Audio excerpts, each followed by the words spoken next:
وبركاته.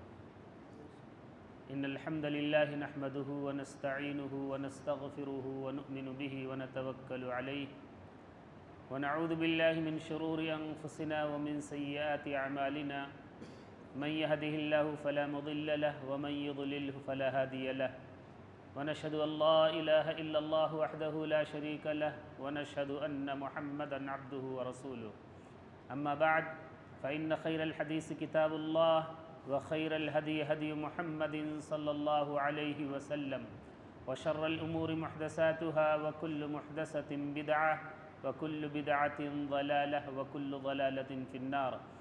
أعوذ بالله من الشيطان الرجيم. بسم الله الرحمن الرحيم. الف لام میم ذلك الكتاب لا ريب فيه هدى للمتقين. رب اشرح لي صدري ويسر لي أمري واحلل عقدة من لساني يفقهوا قولي. ربي زدني علما سبحانك لا علم لنا إلا ما علمتنا إنك أنت العليم الحكيم. ہر قسم کی تعریف، حمد و ثنا، بڑائی، کبریائی، پاکی اور بزرگی، تکریم اور تقدس اللہ رب العالمین کے لیے لائق اور مناسب ہے، جس نے ہم سب کو پیدا فرمایا اور ہم سب کی رہنمائی فرمائی.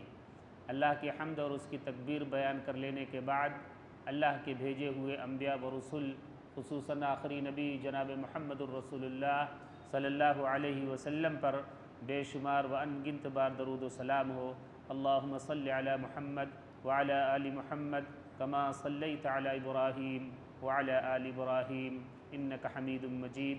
اللہم بارک علی محمد وعلی آل محمد کما بارکت علی ابراہیم وعلی آل ابراہیم انک حمید مجید. قرآن عزیز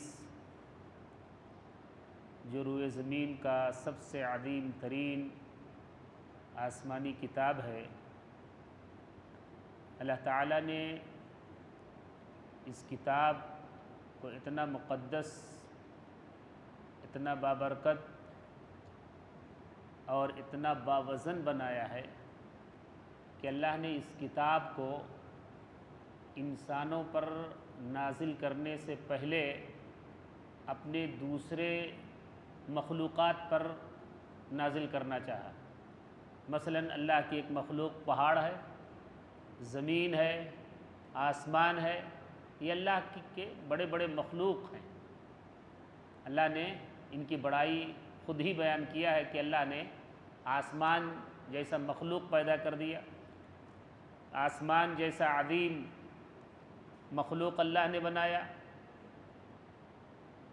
تو اللہ نے کہا ہم نے اپنے ان مخلوقوں پر قرآن عزیز کو پیش کیا. إنا عرضنا الأمانة على السماوات والأرض والجبال فأبين أن يحملنها وأشفقن منها وحملها الإنسان. اللہ نے کہا کہ ہم نے اس قرآن کو آسمان پر، زمین پر، پہاڑوں پر پیش کیا. فأبين أن يحملنها، ان سبوں نے اس کے اٹھانے سے انکار کر دیا. کہا اس کتاب کی ذمہ داری ہم ادا نہیں کر سکتے، ہمارا کندھا اتنا مضبوط نہیں ہے کہ ہم اس ذمہ داری کے بوجھ کو برداشت کریں. وَحَمَلَهَا الْإِنسان، اللہ نے چونکہ تمام مخلوقات میں سب سے عظیم بنایا ہے، سب سے مقدس بنایا ہے انسان کو. وَحَمَلَهَا الْإِنسان، انسان نے اس کی خوبیاں دیکھ کر کے اس کو اپنے سینے سے چمٹا لیا. کہا ہم اس ذمہ داری کو برداشت کریں گے، ہم اس کا حق ادا کریں گے. میرے بھائیو، قرآن کو دیکھنا ہو تو قرآن کے اولین مخاطبین کو دیکھنا چاہیے. ہماری زندگیوں میں اس کے پڑھنے سے کوئی تبدیلی نہیں آتی ہے، لیکن آپ دیکھیں قرآن جس ماحول میں نازل ہوا، اور یہ قرآن جن لوگوں پر نازل ہوا جو اس کے سب سے پہلے مخاطب تھے، ان کی زندگیاں بدل گئیں. عمر رضی اللہ تعالیٰ عنہ آپ سب جانتے ہیں کہ دائرہ اسلام میں بہت دنوں تک داخلہ نہیں لیا، اور بڑے دشمن بھی تھے، حتیٰ کہ نعوذ باللہ ثم نعوذ باللہ اللہ کے نبی صلی اللہ علیہ وسلم کو قتل کرنے کے ارادے سے بھی نکلے تھے۔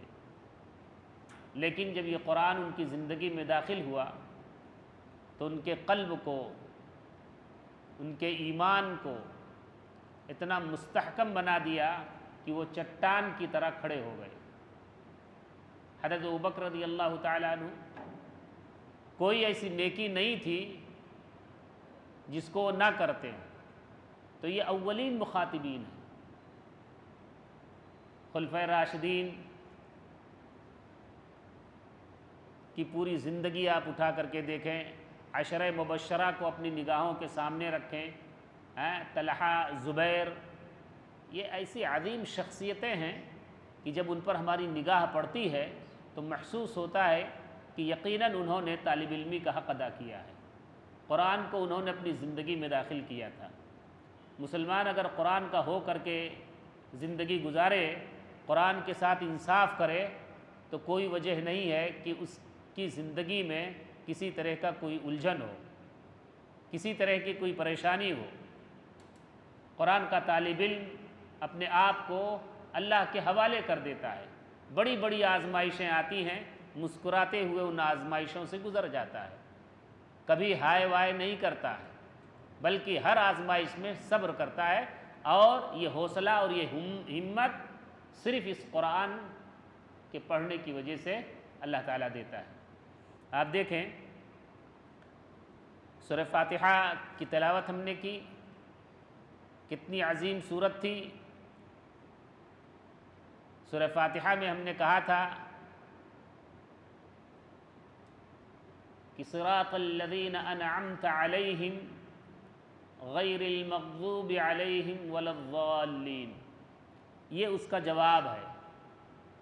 ہم جو سورہ بقرہ کی ابتدا کر رہے ہیں، وہ ہم نے جو دعا مانگی تھی، یہ اس کی قبولیت کی آیتیں ہیں۔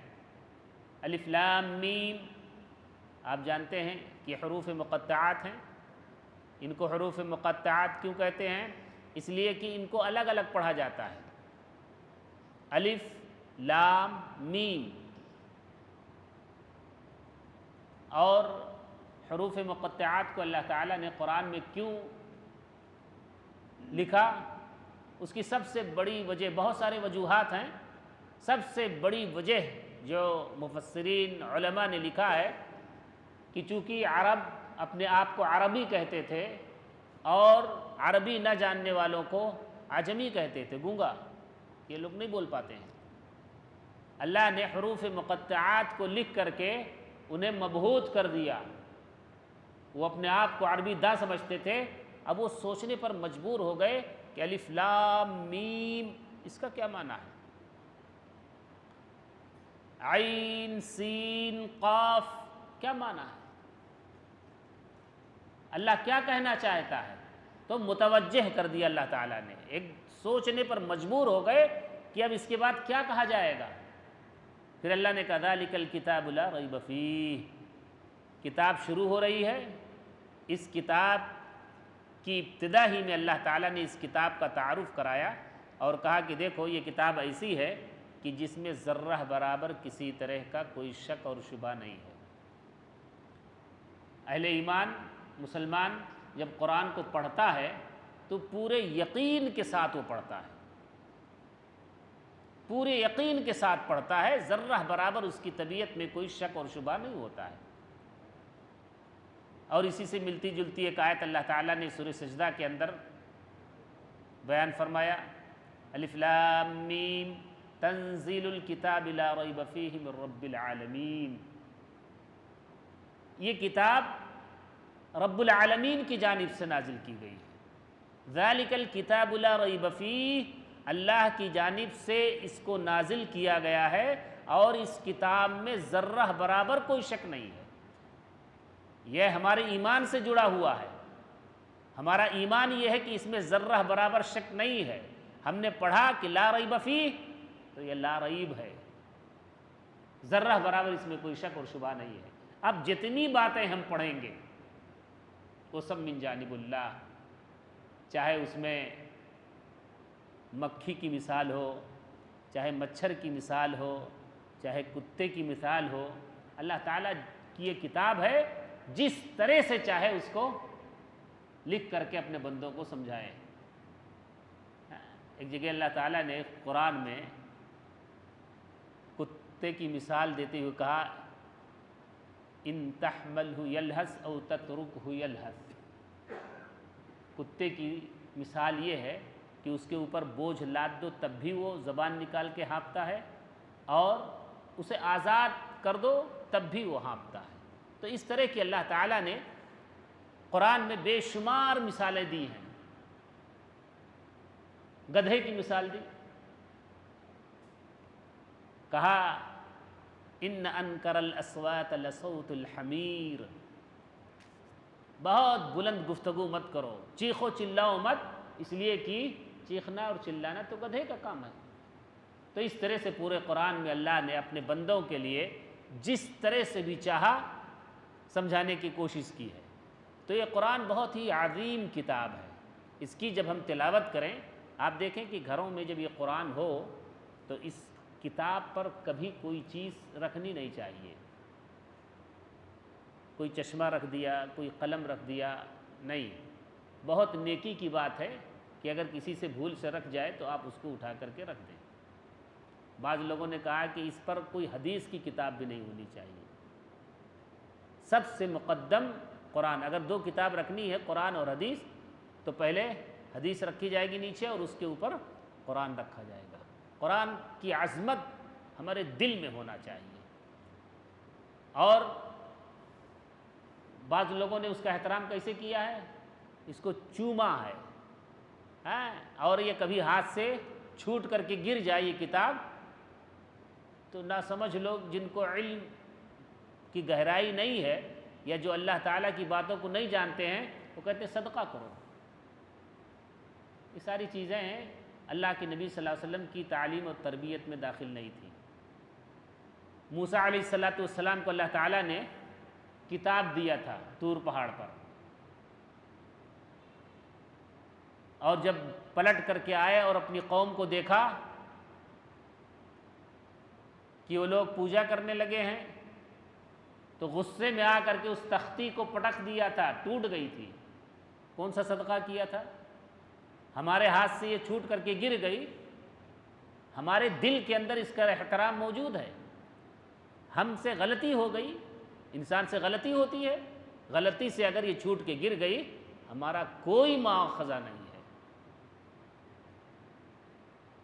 ہاں، ہم جان بوجھ کر کے اس کو ذرا سا بھی حرکت نہیں دے سکتے ہیں غلط نیت سے، لیکن اگر چھوٹ کر کے گر گئی ہاتھ سے تو اللہ تعالیٰ نے کہا لا یکلف اللہ نفسا الا وسعها، انسان پر اللہ تعالیٰ کی جانب سے وہی قانون نافذ ہوتا ہے جس کی وہ طاقت رکھتا ہے۔ ایک آدمی کھڑا ہو کر کے نماز پڑھتا ہے، بیمار ہو گیا تو کیا کرے؟ تب بھی کھڑا ہو کے نماز پڑھے؟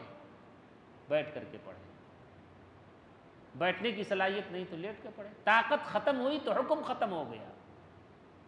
ایک صحابی اللہ کے نبی صلی اللہ علیہ وسلم، غالباً عمار رضی اللہ تعالیٰ عنہ ہیں، وہ اللہ کے نبی صلی اللہ علیہ وسلم کی خدمت میں حاضر ہوئے اور انہوں نے کہا اے اللہ کے نبی صلی اللہ علیہ وسلم، آج تو بہت غضب ہو گیا۔ کیا ہو گیا؟ میں نے آپ کے بارے میں نازیبا باتیں کہہ دی ہیں، اہل کفر ہم کو زد و کوب کر رہے تھے اور بہت زیادہ تکلیف دے رہے تھے، تو انہوں نے کہا اپنے صاحب کو، اپنے نبی کو کچھ برا بھلا کہو تو ہم تم کو آزاد کر دیں گے۔ اللہ کے نبی صلی اللہ علیہ وسلم نے کہا تم اپنے دل میں کیا محسوس کرتے ہو؟ دیکھیں، دین کو سمجھنے کی کوشش کرنی چاہیے۔ انسان سے زیادہ مقدس روئے زمین پر کوئی چیز نہیں ہے۔ اس مسجد کا احترام سارے مسلمانوں کے لیے ہے، لیکن اس مسجد میں اگر کسی نمازی سے قے ہو جائے تو کیا کریں گے؟ اس کا تقدس اور اس مسلمان کی عظمت، دونوں میں اللہ نے مسلمان کی عظمت کو بڑھایا ہے۔ خانہ کعبہ سے زیادہ ایک مسلمان کی عظمت اللہ نے بیان کی ہے، ہم کو سمجھنا چاہیے۔ اور یہ ہم کب سمجھیں گے؟ جب ہم یہ قرآن پڑھیں گے تو ہم کو سمجھ میں آئے گا کہ رب نے یہ دنیا بنائی ہے اور اس دنیا میں ہمیں بسایا ہے، اور اس دنیا میں بسنے کے لیے جو قانون ہے تو یہ قرآن قانون کی کتاب ہے۔ قرآن میں ساری باتیں لکھی ہوئی ہیں۔ وہ واقعہ آپ کی نگاہوں کے سامنے ہے، ایک بدو آیا، مسجد میں پیشاب کرنے لگا، مسجد میں پیشاب کرنے لگا۔ ہمارا اور آپ کا ایمان چونکہ کمزور ہے، اس لیے ایک اجنبی آدمی اگر چپل پہن کر کے اندر سے آ جائے تو بجائے اس کو سمجھانے کے، بتانے کی کہ چپل کی جگہ فلاں جگہ ہے، ہم اس پہ ناراض ہو جاتے ہیں، ہم اس کا احترام نہیں کرتے ہیں، ہم اس کی غلطی کو نہیں سمجھ پاتے ہیں کہ اس سے غلطی ہو گئی۔ اجنبی آدمی نہیں جانتا ہے، کوئی مسلمان ایسا نہیں ہے کہ جو چپل کی جگہ ہے وہاں چھوڑ کر کے کسی اور جگہ چپل پہن کر کے آ جائے، کوئی مسلمان ایسا جان بوجھ کے نہیں کرے گا۔ لیکن کوئی اجنبی آ گیا اور وہ چپل پہن کر کے مسجد میں داخل ہو گیا تو لوگوں کی نگاہیں بڑی عجیب ہوتی ہیں۔ حالانکہ اسی قالین پر عرب کی شرطہ وغیرہ کو جوتا پہن کر کے نماز پڑھتے ہوئے دیکھا گیا ہے۔ کچھ لوگ کتاب سے دین نہیں سمجھ پاتے لیکن وہاں جاتے ہیں تو دین سمجھ میں آ جاتا ہے۔ اللہ کے نبی صلی اللہ علیہ وسلم نے جوتا پہن کر کے نماز پڑھا ہے، وہ پوری روایت موجود ہے۔ تو آدمی کو سمجھنا چاہیے کہ اللہ نے ہم کو پیدا کیا ہے، ہماری عزت کیا ہے، ہمارا احترام کیا ہے، ہمارے بارے میں اللہ نے کون سا قانون نافذ کیا ہے۔ بہرحال یہ قرآن بہت عظیم کتاب ہے، اس سے گہرا ربط ہونا چاہیے، اس کو ایک آیت دو آیت اپنی زندگی کا حصہ بنا کر کے پڑھنا چاہیے۔ اور اس قرآن کی خوبی کیا ہے کہ اس قرآن کو جتنی مرتبہ آپ پڑھیں گے آپ کی وسعت اور آپ کے علم کی گہرائی بڑھتی چلی جائے گی، اور اس کے اندر عجیب عجیب حلاوت ہے۔ روئے زمین کی کوئی کتاب ایسی نہیں ہے کہ ایک سے دو بار، دو سے تین بار اگر آپ پڑھیں تو اسے دلچسپی ختم ہو جاتی ہے۔ قرآن عزیز پوری زندگی آدمی پڑھتا ہے، اور آپ دیکھیں کہ ایک آدمی کا رشتہ اس کی جوانی سے اس کے بڑھاپے تک ہے، لیکن بڑھاپے میں تڑپ کر کے پڑھتا ہے اور بے پناہ روتا ہے۔ اس کی وجہ یہی ہے کہ اس کے سامنے ساری باتیں آتی ہیں، ساری چیزیں اس کے سامنے ایک منظر کی طرح چلتی چلی جاتی ہیں۔ تو قرآن بہت عظیم کتاب ہے، کوئی شک اور شبہ نہیں اس کتاب کے اندر کہ یہ رب العالمین کی جانب سے ہے۔ ھدی للمتقین، یہ کتاب سراپا متقیوں کے لیے ہدایت ہے۔ اللہ نے ایسا کیوں کہا؟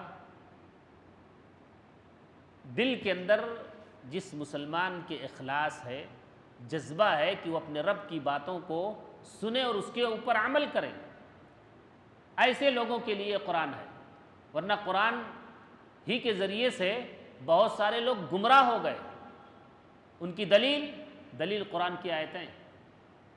تو جب تک اللہ کا ڈر، اللہ کا تصور، اللہ کا خوف، اللہ کی عظمت، اپنے علم میں اضافہ، اگر یہ تصور نہیں ہے تو قرآن سے اس کو فائدہ نہیں ہوگا۔ اسی لیے کہا اہل تقویٰ کے لیے کتاب بہت عظیم ہے۔ یہ قرآن کی آیتیں تھیں کہ بعض لوگوں نے مصلی پر قرآن عزیز کی تلاوت کی، وہی بے ہوش ہو کر کے گرے اور ان کی موت واقع ہو گئی۔ بڑی عظمت ہے۔ آج بھی جو لوگ قرآن کو سمجھ کر کے پڑھتے ہیں ان سے قرآن نمازوں میں پڑھنا بڑا بھاری ہو جاتا ہے۔ ایک ایک آیت کو کئی بار پڑھتے ہیں اور بے پناہ روتے ہیں۔ ہمارے یہاں کوئی امام کبھی روتے ہوئے نہیں دیکھیں گے، کیوں؟ اس لیے کہ وہ جانتا ہی نہیں ہے کہ وہ کیا کہہ رہا ہے۔ عرب جانتے ہیں کہ اللہ نے یہ جملہ استعمال کیا ہے، انتہائی عجیب ہے، اگر اللہ نے معاف نہیں کیا، اللہ نے رحم نہیں کیا تو ہمارا کیا ہوگا، ہم کہاں جائیں گے۔ اس تصور سے آدمی کی روح کانپ جاتی ہے کہ اگر اللہ نے رحم نہ کیا تو ہمارا معاملہ تو بہت سنگین ہے۔ اور پھر وہ آیتیں بھی ہیں جس میں اللہ نے اپنے بندوں کے لیے خوشخبریاں سنائی ہیں، تو اس کو سن کر کے وہ خوش ہو جاتا ہے۔ اچھی بات جب آتی ہے سامنے تو آدمی خوش ہو جاتا ہے۔ حضرت فاطمہ رضی اللہ تعالی عنہا اللہ کے نبی صلی اللہ علیہ وسلم کی جاکنی کی حالت میں پہنچی۔ اللہ کے نبی صلی اللہ علیہ وسلم نے کہا کہ اب ہمارا رشتہ اس دنیا سے منقطع ہو رہا ہے۔ حضرت فاطمہ رضی اللہ تعالی عنہا رونے لگی۔ پھر اس کے بعد بلا کر کے کان میں کہا کہ اللہ نے تم کو جنت میں عورتوں کا سردار بنایا ہے، عورتوں کا سردار بنایا ہے، تو خوش ہو گئی۔ حضرت عائشہ رضی اللہ تعالی عنہا نے پوچھا کہ کیا کہا، پوری زندگی نہیں بتایا اللہ کے نبی صلی اللہ علیہ وسلم کی زندگی میں، جب انتقال ہو گیا تو کہا کہ ٹھیک ہے ہم بتا دیتی ہوں۔ تو ھدی للمتقین الذین یؤمنون بالغیب ویقیمون الصلاۃ ومما رزقناہم ینفقون، جو لوگ غیب پر ایمان رکھتے ہیں اور نماز قائم کرتے ہیں، ومما رزقناہم ینفقون، اور جو کچھ اللہ نے دیا ہے اس پر وہ خرچ کرتے ہیں۔ الذین یؤمنون بالغیب، قرآن عزیز کی اس آیت پر پورا درس ہو سکتا ہے، اور وہ بھی اختصار کے ساتھ۔ وَيُقِيمُونَ الصَّلَاةَ پہ پورا درس ہو سکتا ہے، اور اس کے بعد وَمِمَّا رَزَقْنَاهُمْ يُنْفِقُونَ پہ پورا درس ہو سکتا ہے۔ اللہ کی ایک آیت میں اتنی گہرائی ہے کہ علماء نے ایک ایک آیت پر ایک ایک جلد لکھ دی ہے، ایک ایک کتاب مرتب کی ہے، اور تب بھی اہل علم کہتے ہیں کہ اللہ تعالیٰ کا جو مقصود ہے وہ ہم نہیں بیان کر پائے ہیں، ہم نے اپنی سمجھ کے مطابق اللہ تعالیٰ کی آیتوں کا ترجمہ کیا ہے، ترجمانی نہیں ہے، اللہ کی باتوں کی ترجمانی نہیں ہے، ایک ترجمہ ہے۔ اللہ کا ارادہ کیا ہے اللہ تعالیٰ زیادہ بہتر جانتا ہے۔ تو قرآن کی بڑی عظمت ہے، کہا اللہ نے کہ وہ لوگ جو غیب پر ایمان رکھتے ہیں۔ غیب جانتے ہیں آپ، اللہ تعالیٰ کو ہم نے دیکھا نہیں، وہ بھی ہماری نظروں سے غائب ہیں، فرشتے ہماری نظروں سے غائب ہیں، جنت اور جہنم ہم نے کبھی نہیں دیکھا، یہ سب غیب سے تعلق رکھتے ہیں۔ تو ہم کو بتایا گیا کہ اللہ عرش پر مستوی ہے، ہم نے قبول کر لیا، مان لیا۔ فرشتوں کے بارے میں اللہ نے تذکرہ کیا، ہم نے قبول کر لیا، ہمارا ایمان ہو گیا۔ جنت جہنم کے بارے میں تذکرہ ہوا، ہم نے اس کو سنا اور تسلیم کر لیا۔ سمعنا واطعنا، ہم نے سنا اور قبول کر لیا۔ تو جو لوگ غیب پر ایمان رکھتے ہیں، وَيُقِيمُونَ الصَّلَاةَ، اور نماز کا قیام کرتے ہیں، نماز پڑھتے نہیں ہیں، نماز کا قیام کرتے ہیں۔ نماز کے قیام کا مفہوم کیا ہے کہ اللہ کے نبی صلی اللہ علیہ وسلم مکہ سے ہجرت کر کے مدینہ آ رہے ہیں، تو آپ نے مدینہ کا انتظار نہیں کیا، قباء میں آپ ٹھہرے اور وہیں نماز قائم کر دیا، مسجد کی بنیاد ڈال دی، نماز پڑھنے لگے، اور وہاں کے جو مسلمان تھے وہ اتنے زیادہ اہتمام کرتے تھے نماز کے لیے کہ اللہ تعالیٰ نے ان کی خوبی بیان کی۔ اللہ کے نبی صلی اللہ علیہ وسلم نے کہا کہ اللہ تعالیٰ نے تمہیں پسند کیا ہے، وَيُحِبُّ الْمُتَطَهِّرِينَ، آخر تم لوگ کرتے کیا ہو؟ تو کہا ہم استنجا جب کرتے ہیں تو ڈھیلا بھی استعمال کرتے ہیں اور پانی بھی استعمال کرتے ہیں۔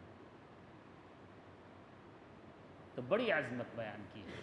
اللہ تعالیٰ انسان کے عمل سے بے پناہ خوش ہوتا ہے، اور ایسا نہیں ہے کہ اللہ اتنی بھیڑ ہے تو اللہ تعالیٰ کو جان ہی نہیں پاتا ہے۔ ایک ایک انسان کے بارے میں، ایک ایک انسان کے بارے میں اللہ تعالیٰ بہت دلچسپی رکھتا ہے، اور اپنے فرشتوں کے درمیان اس کا تذکرہ کرتا ہے۔